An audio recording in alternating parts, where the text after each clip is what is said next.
अस्सलाम वालेकुम। Welcome to my channel voice over by Amna Shah. I hope कि आप खुश होंगे। कहानी शुरू करने से पहले आपसे रिक्वेस्ट है कि आपको अगर मेरा कंटेंट पसंद आता है तो प्लीज़ मेरे चैनल को सब्सक्राइब करें और लाइक करें। आइए कहानी का आगाज़ करते हैं। जी वकील साहब, ये मीटिंग एक मकामी होटल में हुई थी। इसने मज़कूरा लग्जरी होटल का नाम भी बताया था, लेकिन मैं यहाँ पर इसका जिक्र मुनासिब नहीं समझता। आप इस रेस्टोरेंट जाने के लिए कितने बजे ऑफिस से निकले थे? 1:30 पर, मेरे इस्तफसार के जवाब में उसने बताया। और रेस्टोरेंट में कितने बजे पहुँचे थे? यही कोई 15-20 मिनट में, मतलब ठीक 2 बजे। आप मज़कूरा रेस्टोरेंट में मौजूद थे? मैंने पूछा। अपनी कारोबारी पार्टी के साथ? जी बिल्कुल, उसने पुरवसूख अंदाज में कहा। फिर आप जब लंच और मीटिंग से फारिग हुए तो दोपहर के 4 बज रहे थे। मैंने उसकी आंखों में देखते हुए पूछा। और आप रेस्टोरेंट से निकलकर ऑफिस नहीं गए बल्कि अपने घर चले गए थे? जी ऐसा ही हुआ था, उसने इस बात में गर्दन हिलाई। ज़रा अच्छी तरह सोचकर बताएं वही साहब, मैंने कुरेद का अमल जारी रखते हुए कहा। वकुआ के रोज़ आप दोपहर 2 बजे से दोपहर 4 बजे के दरमियान एक लम्हे के लिए भी इस रेस्टोरेंट से बाहर नहीं निकले थे? नहीं, इसने पूरी कतईयत से जवाब दिया। क्या वकुआ के रोज़ आपकी सेक्रेटरी सादिया ऑफिस आई थी? मैंने पूछा। जी आई थी, लेकिन वो 1 बजे छुट्टी करके घर चली गई थी। वक्त से पहले छुट्टी का कोई ख़ास सबब था? जी, उसकी वालदा एक मफलूज खातून है, उसने बताया। शायद वो अपनी वालदा के सिलसिले में छुट्टी लेकर गई थी। क्या आपकी सेक्रेटरी यानी मकबूला सादिया को आपके आउटडोर लंच और किसी पार्टी से कारोबारी मीटिंग का इल्म था? मैंने एक अहम सवाल किया। जी बिल्कुल, उसने इस बात में जवाब दिया। इसीलिए मैंने उसे छुट्टी भी दे दी थी कि मुझे ऑफिस में उसकी ज़रूरत नहीं थी। वो मेरी सेक्रेटरी थी, मेरे दिन भर के स्केचुअल का इसे इल्म होना कोई अचंभे की बात तो नहीं? बिल्कुल अचंभे की बात नहीं वही साहब, मैंने ठहरे हुए लहजे में कहा। फिर पूछा, आपके दफ्तर में कुल कितने अफराद काम करते हैं? मैं हूँ, उसने बताया। मेरे अलावा खालिद मकबूल मैनेजर प्लस कैशियर है। सादिया थी, मुस्तफ़ा अली मार्केटिंग और इश्तहारात के मामलात देखता है। जावेद अहमद और हबीबुल्ला नामी 2 अफराद सेल्समैन हैं, जिनकी ड्यूटी सिर्फ किताबों तक महदूद है। इसके अलावा चपरासी हमीद है, जो आउटडोर के काम भी करता है। मैंने महसूस किया कि इस गुफ्तगू के दौरान में वहीद का एतबार खासी हद तक बहाल हो गया था। अब वो पहले जैसा डरा सहमा और घबराया हुआ नजर नहीं आता था। आपके स्टाफ में जो लोग शामिल हैं, क्या आप इन सब पर भरोसा करते हैं? मैंने पूछा। सिवाय मैनेजर के मेरे ख्याल में बाकी सब काबिल भरोसा हैं, इसने बताया। मैनेजर यानी खालिद मकबूल? जी, मैं इसी की बात कर रहा हूँ। जब आप खालिद मकबूल को काबिल भरोसा नहीं समझते तो फिर आपने इसे इतना अहम शोबा क्यों सौंप रखा है? मैंने उलझन ज़दा लहजे में कहा। मैनेजिंग और कैश हैंडलिंग बहुत हसास काम है। आप ठीक कहते हैं वकील साहब, वो उस बात में गर्दन हिलाते हुए बोला। दरअसल बात यह कि खालिद मकबूल शगुफ्ता का कज़न है और इसे मैंने मेहरुन्निसा यानी अपनी सास की सिफारिश पर अपने पास मुलाजिम रखा था। फिर जब मुझे पता चला कि खालिद मुझसे ज़्यादा शगुफ्ता का वफादार है तो मैंने इसे मुलाजमत से बर्खास्त कर दिया। इस पर वो मेरे कदमों में गिर गया और आंसू बहाते हुए उसने मुझसे माफ़ी मांगी और वादा किया कि आज के बाद वो सिर्फ और सिर्फ मेरा वफादार रहेगा, और ये कि आइंदा वो शगुफ्ता की माँ या मेहरुन्निसा से कोई ताल्लुक़ नहीं रखेगा। मुझे इस पर तरस आ गया और मैंने इसे नौकरी पर दोबारा बहाल कर दिया। जब ये वाक़या पेश आया तो इससे पहले शगुफ्ता का आपके साथ रवैया कैसा था? मैंने पूछा। जैसा कि मैंने आपको बताया कि हमारे बीच बातचीत बिल्कुल बंद थी, इसने जवाब दिया। हम दोनों के बेडरूम और खाना पीना सब कुछ अलग अलग हो चुका था। वो जब वापस आई थी तो उसने यही कहा था कि वो कामरान की पढ़ाई की वजह से मजबूरन लौट आई है, लेकिन मैं समझता हूँ कि हकीकत इसके बरक्स थी। और हकीकत क्या थी? मैंने सवाल किया। मैं समझता हूँ कि वो मुझ पर कड़ी निगाह रखने के लिए वापस आई थी, उसने पुरवसूख अंदाज में कहा। वो गुस्से में कामरान को लेकर मैके तो चली गई थी, लेकिन फिर इसे एहसास हुआ होगा, और ऐन मुमकिन है कि यह एहसास इसे मेहरुन्निसा ने दिलाया हो कि इस तरह तो तुम्हारे शौहर को मनमानी करने की खुली छुट्टी मिल जाएगी। आपके घर में आप तीनों के अलावा भी कोई शख्स रहता है? मैंने पूछा। जी नहीं, उसने नफ़ी में गर्दन हिला दी। कोई ड्राइवर या मुलाजमा वगैरह? ड्राइविंग तो मैं खुद ही करता हूँ। कभी शगुफ्ता को गाड़ी लेकर जाना होता है तो वो भी खुद ड्राइव करती है। इसने बताया। अलबत्ता घरेलू काम करने के लिए शगुफ्ता ने एक मासी रखी हुई है जिसका नाम शकीला है। शकीला लगभग 11 बजे काम पर आती है। झाड़ू पोंछा, बर्तन और कपड़ों की धुलाई वगैरह के बाद वो 1 बजे के करीब वापस चली जाती है। क्या बकुआ के रोज शकीला काम पर आई थी? मुझे नहीं मालूम, उसने जवाब दिया। मैं सुबह 10 बजे के आसपास घर से निकल जाता था और शकीला मेरे बाद आया करती थी, लिहाजा मैं नहीं बता सकता कि वो कल काम पर आई थी या नहीं।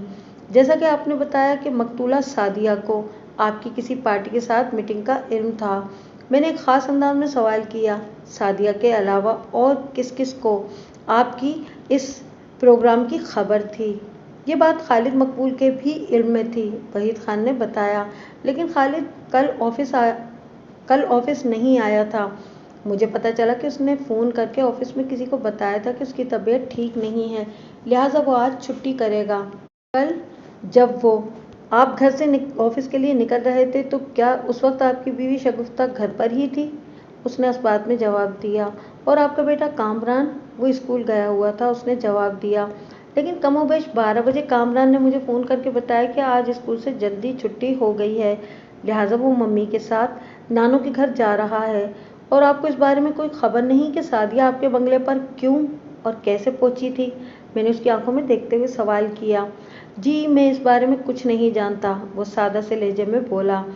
मैंने तमाम अहम पॉइंट्स नोट कर लिए और वहीद खान को तसल्ली देते हुए कहा, आपको परेशान होने की बिल्कुल ज़रूरत नहीं। समझ लें कि मैंने आपका केस लेने का फैसला कर लिया है।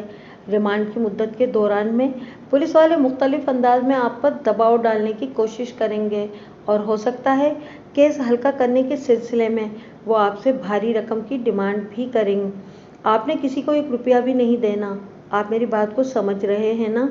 जी, बहुत अच्छी तरह समझ रहा हूँ, वो बहुत गहरी संजीदगी से बोला।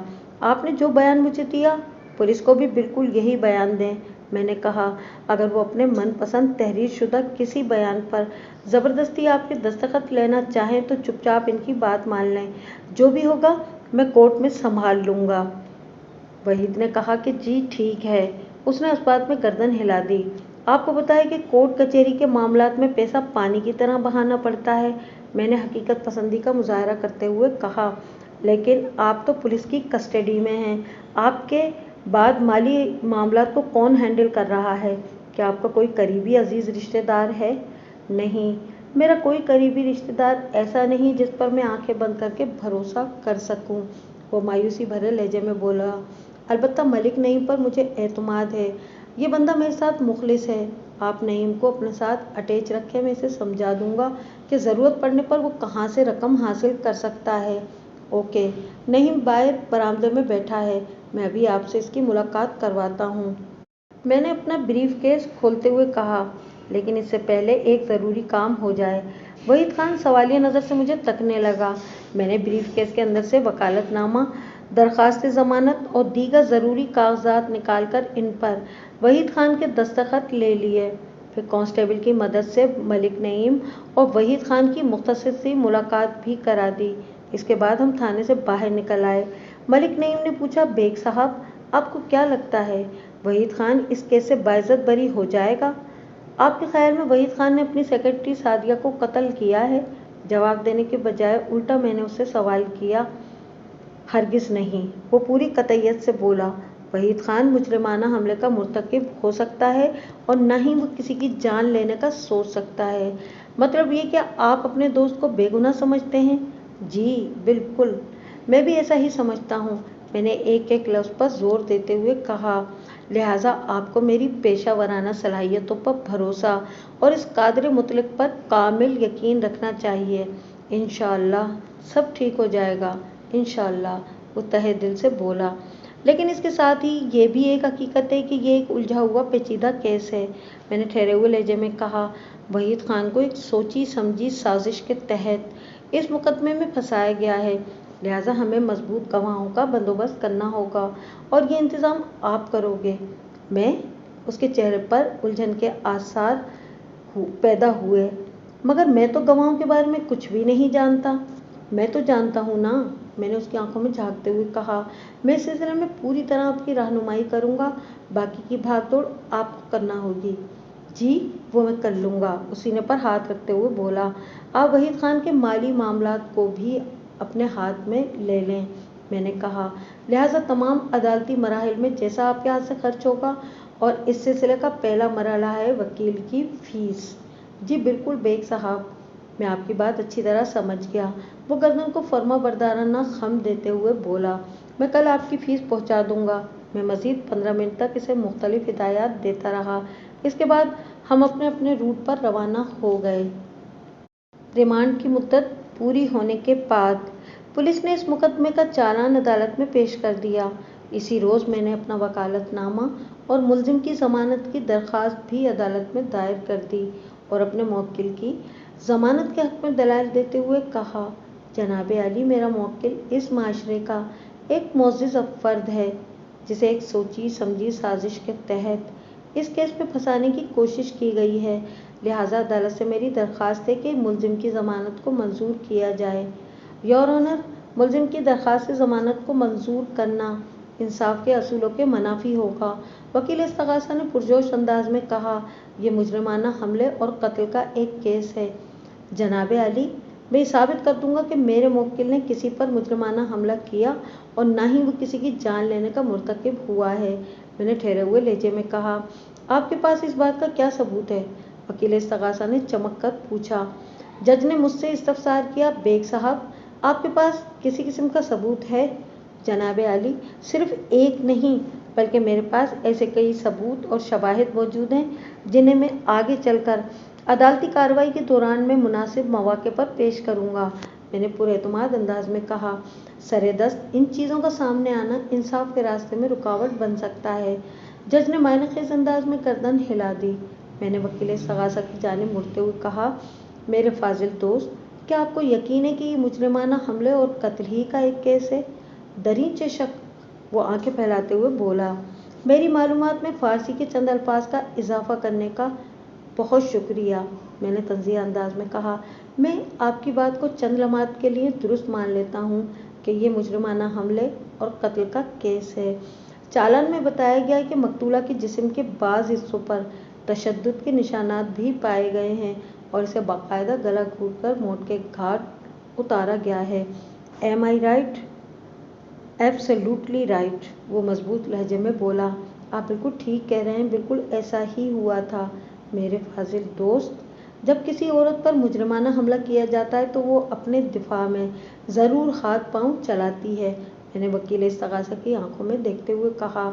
जब मकतूला के बाज़ हिस्सों पर तशद्दुद के निशानात पाए गए हैं तो यकीनन उसने अपने बचाव के लिए भी ज़रूर कोशिश की होगी, जिसके नतीजे में मुलजिम के बदन पर भी खराश या ज़ख्म का कोई निशान आना चाहिए। क्या आपने, मेरा मतलब है पुलिस ने गिरफ्तारी के फ़ौरन बाद मुलजिम का तिब्बी या तबई मुआयना कराया था? वो किस लिए? वकील इस्तग़ासा बौखला गया। तिब्बी या तबई मुआयने की क्या ज़रूरत थी?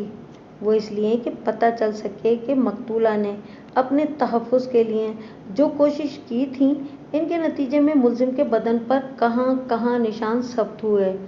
आपने शायद पोस्टमार्टम रिपोर्ट को तवज्जो से नहीं पढ़ा, वो तमस्खुराना अंदाज में बोला, इसीलिए इस किस्म की बातें कर रहे हैं। मैंने पुलिस का पेश करदा चालान और पोस्टमार्टम रिपोर्ट को बगौर पढ़ा है, मैंने मुतहम्मिल लहजे में जवाब दिया। मेरे फाजिल दोस्त, आपका इशारा किस तरफ है? पोस्टमार्टम रिपोर्ट के मुताबिक मकतूला का गला घूंटकर उसे मौत के घाट उतारा गया है और केमिकल एग्जामिनर की रिपोर्ट में लिखा है कि मकतूला के मैदे से हासिल होने वाले मवाद में नशावर दवा के अज्जा पाए गए हैं। इसे चाय के ज़रिए नशावर दवा दी गई थी, वकील इस्तग़ासा ने वजाहत करते हुए कहा। जब वो किसी नशावर दवा के ज़ेरे असर थी तो फिर वो मज़ाहमत कैसे कर सकती थी? सुबहान अल्लाह, मैंने तंज़िया लहजे में कहा। वकील साहब, आपने तो मेरा काम ही आसान कर दिया। क्या मतलब है आपका? वह हैरत भरे लहजे में बोला। बहुत ही सादा और समझ में आने वाली बात है मेरे फाजिल दोस्त, मैंने एक एक लफ्ज़ पर जोर देते हुए कहा। जब मकतूला किसी किस्म की मज़ाहमत के काबिल नहीं थी तो फिर पुलिस को इत्तला देने वाले याकूब अली नामी शख्स ने शादमान टाउन के बंगला नंबर 34 के अंदर से کسی عورت کی چیخوں کی آوازیں کیسے سن لی تھیں؟ کسی نشے آور دوا کے زیر اثر کوئی شخص چیخنے چلانے کا کیوں کر مظاہرہ کر سکتا ہے؟ وہ کھسیانہ سا ہو کر ادھر ادھر دیکھنے لگا۔ جناب عالی، میں نے جج کی جانب دیکھتے ہوئے کہا، پولیس کی رپورٹ کے مطابق سعدیہ کو مجرمانہ حملے کے بعد قتل کیا گیا ہے۔ کیمیکل ایگزامنر کی رپورٹ بتاتی ہے کہ مقتولہ کو چائے کے ذریعے کوئی نشے آور دوا دی گئی تھی۔ اب سوال یہ پیدا ہوتا ہے کہ میں نے لمحاتی توقف کر کے گہری سانس لی، پھر اپنی بات کو آگے بڑھاتے ہوئے کہا، اگر مقتولہ کسی نشہ آور دوا کے زیر اثر تھی تو پھر اس کے چیخنے چلانے کی آوازیں کیسے پیدا ہوئیں، اور وہ بھی اتنی بلند آہنگ چیخیں کہ جو ایک راگیر بھی سن لے؟ علاوہ ازیں نشہ آور دوا کے زیر اثر اگر کوئی عورت اپنی عزت کی حفاظت کے سلسلے میں مزاحمت کے قابل نہیں رہتی تو پھر اس کے ساتھ ایلپمنٹ ہونا چاہیے، جبکہ پوسٹ مارٹم رپورٹ میں ایسی کسی کارروائی کی جانب اشارہ نہیں کیا گیا۔ پولیس نے جو موقف اختیار کیا ہے اس کی روشنی میں فی الفور ملزم کا طبی معائنہ ہونا چاہیے تھا، لیکن ایسا نہیں کیا گیا۔ اس میں پولیس کی کوئی مصلحت تھی یا یہ ان کی سنگین غلطی تھی؟ مگر میں سمجھتا ہوں کہ یہ سراسر ان کی بددیانتی ہے۔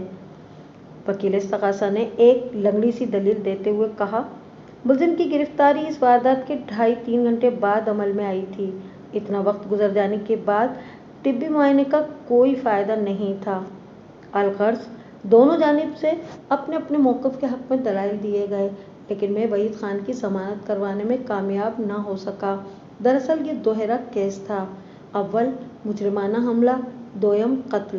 مجرمانہ حملے کے سلسلے میں تو میں نے کافی انکشاف کر دیے تھے، ابھی بہت سے اہم پوائنٹس میری مٹھی میں بند تھے۔ جہاں تک قتل کے مقدمے کی بات ہے تو قتل کے ملزم کی ضمانت ناممکن کی حد تک مشکل ہوتی ہے، لہٰذا مجھے اپنی ناکامی کا افسوس نہیں تھا، لہٰذا آگے بڑھنے سے پہلے پوسٹ مارٹم رپورٹ کا کچھ ذکر ہو جائے۔ مذکورہ رپورٹ کے مطابق مقتولہ سعدیہ کی موت 20 اگست کی سپہر 2 اور 3 بجے کے درمیان واقع ہوئی تھی۔ اسے گلا گھونٹ کر فنا کے گھاٹ اتارا گیا تھا۔ اس کے جسم کے بعض حصوں پر تشدد کے نشانات بھی پائے گئے تھے۔ جس بیڈ پر سعدیہ کی لاش پڑی ملی تھی، اس بیڈ کی شیٹ پر خون کے چند دھبے بھی ملے تھے۔ رپورٹ کے مطابق یہ 2 مختلف افراد کے خون کے نشانات تھے۔ کیمیکل ایگزامنر کی رپورٹ بھی ساتھ ہی منسلک تھی، جس کے مطابق مقتولہ کے معدے سے حاصل ہونے والے مواد کے تجزیے سے پتہ چلا تھا کہ مقتولہ کو موت کے گھاٹ اتارنے سے پہلے کوئی نشے آور دوا دی گئی تھی، اور یہ دوا چائے کے ذریعے مقتولہ کے معدے تک پہنچائی گئی تھی۔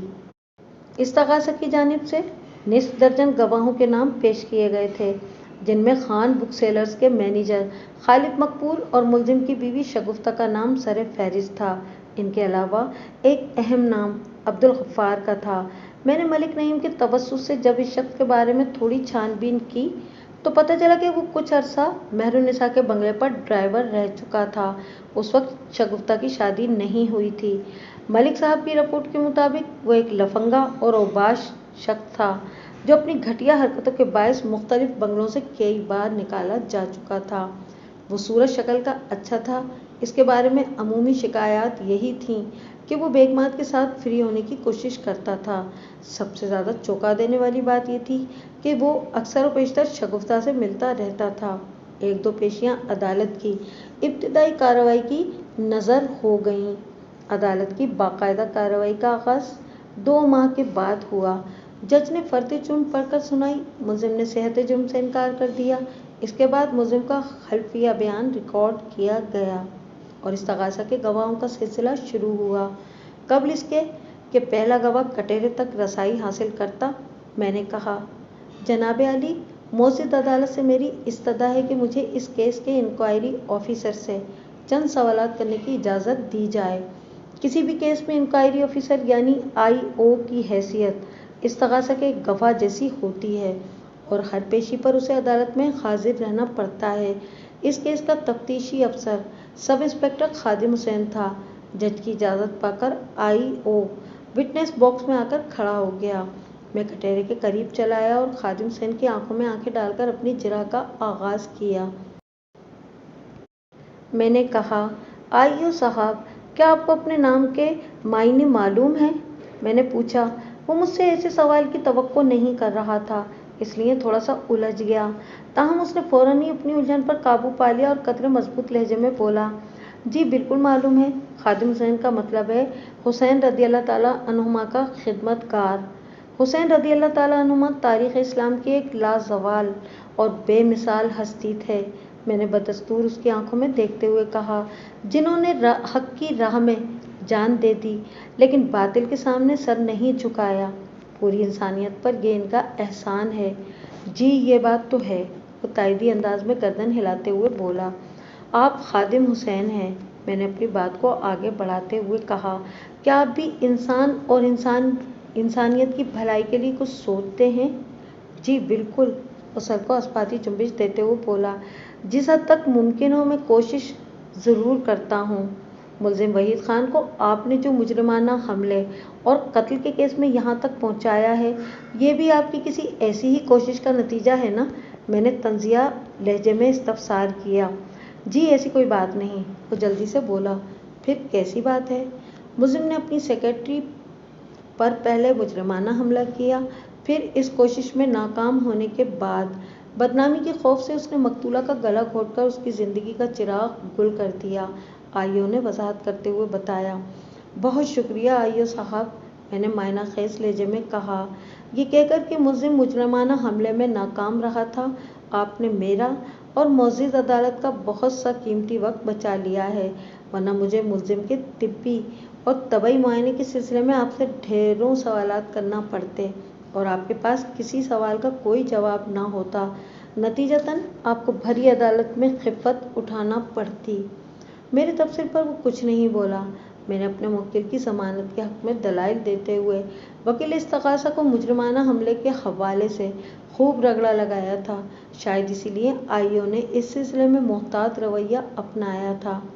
آئیو صاحب، میں نے جرح کے سلسلے کو آگے بڑھاتے ہوئے کہا، پوسٹ مارٹم رپورٹ کے مطابق مقتولہ کو گلا گھونٹ کر موت کے گھاٹ اتارا گیا تھا اور پولیس رپورٹ کے مطابق گلا گھونٹنے والا یہ کام میرے موکل اور اس کیس کے ملزم وحید خان نے کیا تھا۔ میں نے لمحاتی توقف کر کے گہری سانس لی، پھر اپنی بات کو مکمل کرتے ہوئے کہا، میں نے کچھ غلط تو نہیں کہہ دیا آئیو صاحب؟ جی نہیں، اس نے نفی میں گردن ہلائی، آپ نے حقیقت بیان کی ہے۔ کیمیکل ایگزامنر کی رپورٹ بتاتی ہے کہ گلا گھونٹنے سے پہلے مقتولہ کو چائے کے ذریعے کوئی نشہ آور دوا دی گئی تھی۔ میں نے کہا، مقتولہ کے معدے سے حاصل ہونے والے مواد میں زیب النساء